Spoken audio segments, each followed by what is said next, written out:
Similar सी चीज हमें breaking bad में देखने के लिए मिलती है, जहाँ पे वॉल्टर वाइट पैसा कमाने के लिए बहुत सारे टेढ़े रास्ते अपनाता है। वो बहुत सारे क्राइम्स करता है, लेकिन उसकी इन एक्शंस को वो खुद ही को जस्टिफाई करता है ये बोल के कि अभी मुझे पैसे की जरूरत है, मुझे कैंसर है, मैं ये मेरे फैमिली के लिए कर रहा हूँ। ये सारा जस्टिफिकेशन वॉल्ट अपनी गिल्ट को अपने से दूर रखने के लिए कर रहा होता है।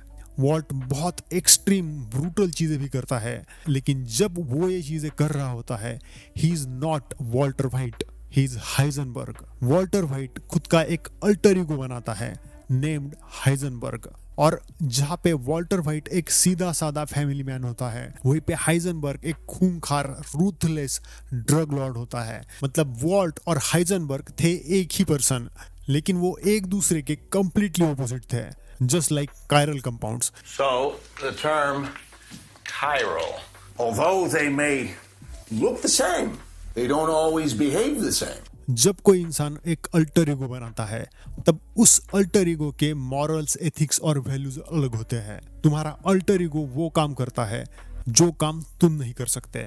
बियॉन्से जब छोटी थी तो वो एक religious, devote, church going Christian girl थी, और उसका सपना था एक बहुत बड़ा पॉप स्टार बनना, सिंगर बनना। लेकिन उस गोल तक पहुंचने के लिए जो चीजें करनी पड़ती है, वो चीजें बियॉन्से नहीं कर सकती थी, क्योंकि उस रास्ते में उसकी मॉरलिटी आ जाती थी। तो उसने क्या किया, उसने अपना एक अल्टर ईगो बनाया कॉल्ड साशा फियर्स, और जब भी वो परफॉर्म करती थी, she performed as Sasha Fierce. So एक अल्टर ईगो बना के उसने अपनी गिल्ट को दूर किया।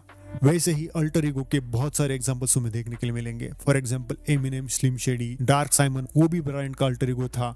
ब्लैक माम्बा, जो उसे परफॉर्मेंस इंप्रूव करने में मदद करता था। वैसे ही जब कोई डार्क कॉमेडी करता है, तब लोग अक्सर ये बात बोलते हैं कि ये इतनी गंदी बातें बोल रहा है जिसे सुन के मुझे शर्म आ रही है, तो ये कितना गंदा इंसान होगा जो ये बात बोल रहा है। लेकिन जब किसी आर्टिस्ट को परफॉर्म करना होता है, तो अक्सर वो आर्टिस्ट खुद वहां पे परफॉर्म नहीं करता, वो अपना एक अल्टर ईगो बनाता है, और वो अल्टर ईगो वो बातें कहता है जो वो नॉर्मल इंसान नहीं बोल सकता।